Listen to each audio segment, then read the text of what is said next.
So yeah, we're in the middle of a major snowstorm, and uh, it's it's below freezing. It's everything in the house is starting to freeze up. Little wood stove is cranking out its best to keep the house warm, but the house is poorly insulated with terrible windows. Um, it's snowing. It's small flakes. It's good. It's dry snow because it's so cold. But I will say this: with all that, I'm still blessed, and I don't want to forget that there's a lot to be grateful for. So yeah, I was gonna make a video of the dog in his bed, and I remember this is a stupid camera phone. You can't flip it. So oh well. Anyway, I think in these times, especially now when it's pretty hard. You got to worry about wood. Your toes frozen, your fingers frozen. 2 or 3 layers, and the water's freezing, and you got to go out and chase the water buckets for the animals, and et cetera, et cetera. Now's the time to really just take a deep breath and remember, no matter how bad it seems, there's always something that's worse. And I remember being told that a lot when I was a kid. The old say about there's starving kids in Africa, so eat your food. Yeah, that's basically it. Same thing now. It's a hard lesson that I learned, and it's been ingrained in my head. It might be 5 degrees, but it feels like 14 or whatever the wind chill factor is. And the dogs are fussing because they don't want to be in the house, but they don't want to be out. Yeah, and all these negative things around you got to remember the positive. This is a season. It'll be summer. You'll have mosquitoes and flies and no-see-ums, and yeah. And then I got people watching this video now where they're, in North Dakota and Montana and Alaska and places where, it gets down below zero and stays there for months at a time. So, anyway, I'm not used to making videos in the house, so there's a lot of noise in the background. Sorry, guys. But, anyway, it's just a lot to be grateful for. Got a wonderful woman in my life, and, got a decent job. I mean, it ain't the world's worst. Definitely ain't the world's best, but it ain't the world's worst. And a couple of years, I might retire if I'm really lucky. So I don't know. That might be a thing. Just depends on what happens with everything. But I got lots of projects to do, so I can retire and still have things to do. I hear people all the time, I can't retire. I won't have nothing to do. I'll be bored. I die of boredom. I'm not going to die of boredom. I got plenty to do, and the person I'm doing it for is very appreciative of my efforts. The boss don't care. They get mad if I accidentally call the wrong number for calling. I mean, that's the way the boss is. So, I mean, I'd rather be on the homestead, doing stuff for the homestead, even though I don't do them as fast or as well or, in the order that they should be done. And then when I fix something, it decides, oh no, I'm not going to be fixed. I'm going to be broke. And then we find a bale of hay on the side of the highway. And we got a week's worth of hay, at least 2 weeks. So, we got outside hydrant, so it's probably not going to freeze. Outside hydrant will probably not freeze. So we got water. And we got a cook stove to heat it up on. I got a wonderful woman knows how to cook. So I'm good. And I hope everybody out there is having a grand and marvelous day. And remember, the ice will melt.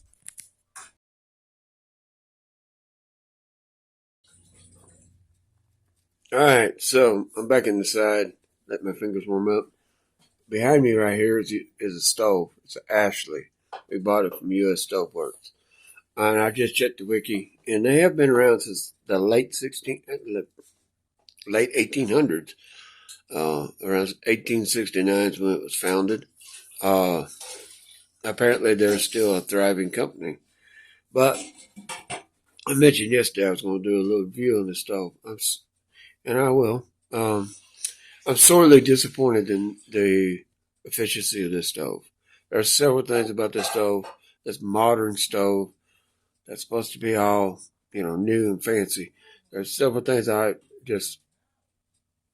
don't like about it. Um, they stuck a timer on it, a mechanical timer that you have to reset every 2 hours.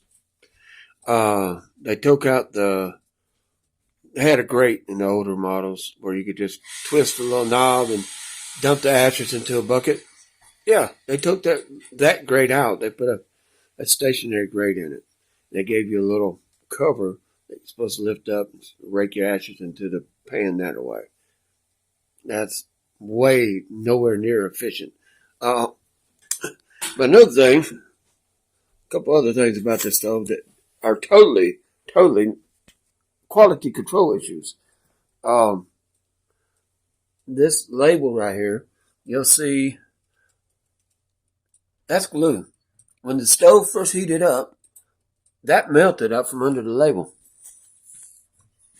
And this is the first season we've had it. And the gasket has fallen off the door. As you can see, the handle's loose and it doesn't seal right. So this is supposed to be your draft control right here. It's got like a spring in there, spring thermostat. It's a real simple thermostat, opens and closes. So that's what that's supposed to do. I'm not sure what this down here is supposed to do.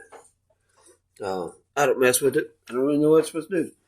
But anyway, you gotta lift up top. You can cook on it if you need to.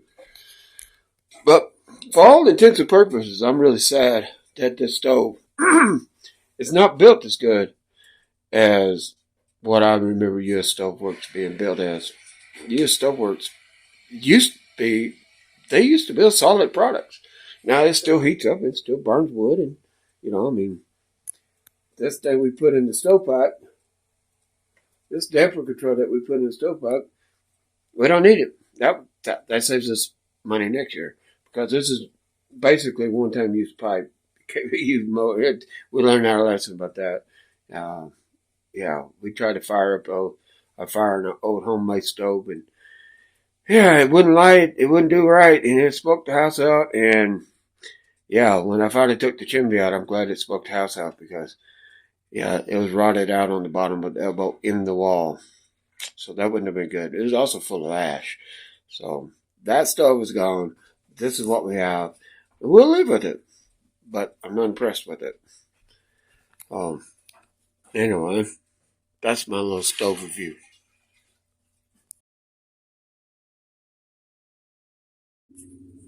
Well, I'm in South Central Missouri, and I'm getting ready to step out into the latest polar vortex or whatever it is, a storm, maybe the first major storm of the 2026 winter season.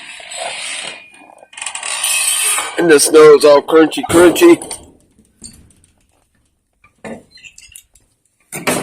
But I'm alive. I got to feed the animals. It is snowing a little bit. Oh, crap. I forgot the cats. Okay, let me feed the cats. I'll be right back.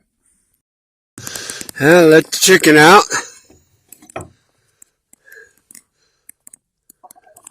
We gave the chicken a little stuff in his house, but he's like, what is this? He just kind of looking. He ain't sure what he's looking at. But it's a brand new world, ain't it, buddy? Been a while since you've seen snow. Alright. Cats are eating. Some of them are hiding out somewhere. So now let's go feed the piggies.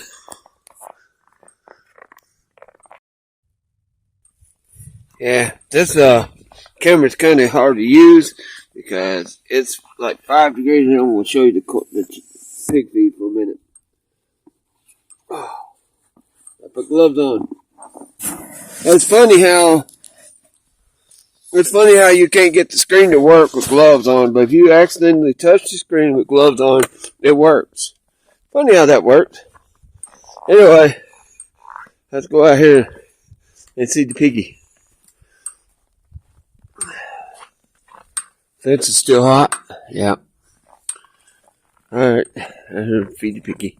I gave her straw yesterday, so she should be bundled up in her house. Oh, she hears the food.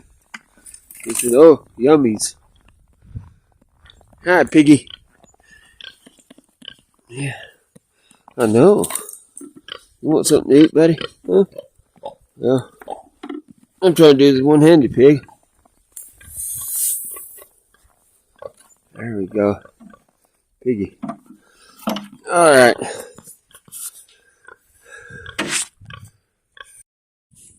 And then this is our bunny. I gotta give him some water. Yeah, I gotta give him some water. I gave him some straw and some hay yesterday. There's a chicken. Gotta give him a little bit of something to eat. But, yeah. Wind's blowing. Makes it really cold out here. And there's our big old cow. There's, one of our goats over there in the corner. And two of our goats are under the manger itself. So, let me fill the manger up and feed these guys. They are going to need water, but I got to get them fed and get in the house, get my hands warmed up again.